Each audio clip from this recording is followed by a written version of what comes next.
Hello everyone, my self गौरव मधु। आज हम physics का एग्जाम 2024 के एग्जाम पैटर्न को डिस्कस करेंगे। अब ढलते सूरज की तरह हमारा ये वाला साल भी जाने वाला है। हो सकता है बहुत सारी नाकामयाबियां आपको हाथ लगी हो।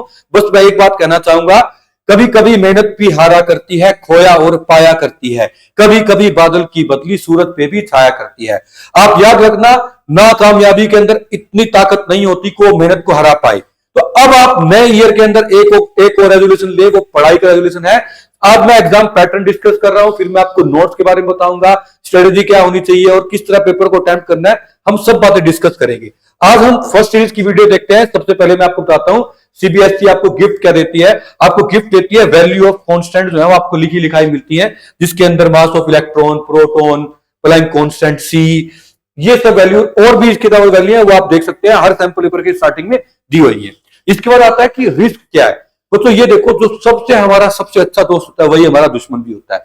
और 5 मार्क्स के 3 क्वेश्चन तो आते हैं, लेकिन उसके अंदर न्यूमेरिकल, थ्योरी और कंसेप्चुअल तीनों चीजें आती हैं। तो इसके लिए अगर तीनों चीजें हमने कर रखी तो ही हम एग्जाम को अटेम्प्ट कर पाएंगे, अदरवाइज अपने को प्रॉब्लम होगी। अब मैं देखता हूं कि कौन सी चीज कितने मार्क्स की आती है। सबसे पहले तो हम समझते हैं कि सेक्शन ए के अंदर क्या होता है। सेक्शन ए के अंदर टोटल 12 मार्क्स के ऑब्जेक्टिव आते हैं, जो कि क्वेश्चन नंबर 1 to 12 तक है।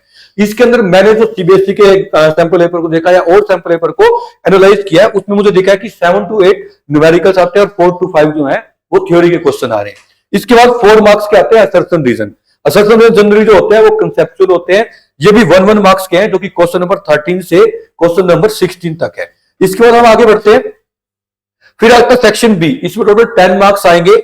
इसके अंदर 5 क्वेश्चन का 5 मार्क्स, 2 मार्क्स के 5 क्वेश्चन होंगे, जो कि क्वेश्चन नंबर 17 से 21 तक आते हैं। इसका जो मैंने एग्जाम पैटर्न देखा है, जनरली जो है ना वो 3 to 4 तो थ्योरी के क्वेश्चन आ रहे हैं और 1 to 2 न्यूमेरिकल आ रहे हैं। मतलब कि अगर 3 थ्योरी के क्वेश्चन है तो 2 न्यूमेरिकल आएंगे, 4 आए तो 1 न्यूमेरिकल आएगा। इसके अंदर एक चॉइस भी मिलेगी, पर इसका इतना ज्यादा वैल्यू नहीं है चॉइस की, क्योंकि ये इंटरनल क्वेश्चन में है कि उन दो क्वेश्चन में से एक होगा। मतलब यूं नहीं है कि कोई भी 6 में से 5 करने, नहीं, किसी एक क्वेश्चन में इंटरनल चॉइस है तो ज्यादा वैल्यू नहीं रखती। इसके बाद हम बात करते हैं सेक्शन सी की। सेक्शन सी के अंदर जो टोटल है वो 21 मार्क्स का आता है। इसमें 7 क्वेश्चन होंगे, 3 marks each. Question number 22 to 28 तो है, ये 3 मार्क्स कैरी करेंगे। इसमें भी 1 चॉइस है, फिर वही इंटरनल है, लेकिन इसमें थोड़ा सा न्यूमेरिकल पोर्शन ज्यादा आता है। अधिकतर जो है मैंने देखा है कि 5 क्वेश्चन जो है न्यूमेरिकल से बन सकते हैं। मतलब 4 to 5 न्यूमेरिकल आएंगे और 2 to 3 जो है वो थ्योरी के क्वेश्चन आएंगे।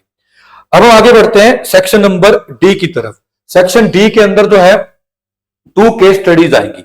मैं एक केस स्टडी की बात बताऊं तो इसके अंदर 1 मार्क का क्वेश्चन होगा, 5 भी होंगे, अटेम्प्ट एनी 4 होगा, मतलब चॉइस होगी 1 क्वेश्चन की।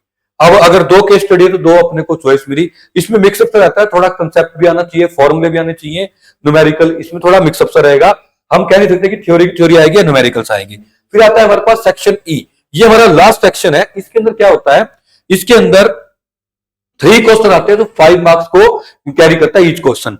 इसमें 3 चॉइस है, पर वही इंटरनल चॉइस है, मतलब एक दोनों में से एक करना होगा। इसमें थोड़ा सा अपने खतरा रहता है कि थ्योरी, न्यूमेरिकल और कंसेप्चुअल तीनों चीजें आनी चाहिए। अगर ओवरऑल अगर हम अभी तक देखें तो हमारे पास जो टोटल चॉइसेस है वो हमारे पास बनती है 2 मार्क्स वाले में 1, 3 मार्क्स में 1, केस स्टडी में 2 और 5 मार्क्स वाले में 3। टोटल हमारे पास 7 चॉइसेस बनती है। एक जो सबसे इंपॉर्टेंट क्वेश्चन सबके दिमाग में आता है कि सर न्यूमेरिकल कितने मार्क्स के आएंगे। तो बच्चों आप मैंने देखा था 1 मार्क्स वाले में 8 न्यूमेरिकल तक आ सकते हैं, 2 मार्क्स वाले 2 न्यूमेरिकल्स आ सकते हैं, 3 मार्क्स वाले 5 न्यूमेरिकल्स आ सकते हैं, एंड 5 मार्क्स वाले मिक्सअप आएगा तो मैं बोलता हूं आधे न्यूमेरिकल आगे, आधी थ्योरी आगे। तो अगर मैं देखूं 8 मार्क्स इसके, 4 इसके, 15 इसके और इसके 7.5, तो 34.5 मार्क्स के हमारे पास न्यूमेरिकल आते हैं। तो जो थ्योरी बची वो हमारे पास बची ओनली 35.5 मार्क्स की। अब जो बच्चे अच्छे मार्क्स लाना चाहते हैं वो न्यूमेरिकल को छोड़ के नहीं जा सकते, और जो सोच रहे हैं कि सर जस्ट पास में क्या थ्योरी कर ले सफिशिएंट है, तो बच्चों आप ये देखो 35 में से अपने को अगर हमारे पास सारा का सारा अटेम्प्ट हम नहीं कर पाए, मान के चलो टफ भी आएगा, हमने मान लो 7 से 8 नंबर की थ्योरी को छोड़ दिया, तो बिल्कुल भी चांसेस नहीं है कि हम पास भी हो पाए, क्योंकि फुल कंप्लीट मार्क्स थ्योरी में तो कोई देगा नहीं। तो इसीलिए कम चांसेस है, तो न्यूमेरिकल्स आपको करने ही पड़ेंगे। अब बात आती है कि सर हाउ टू ऑपरेट कैसे करें।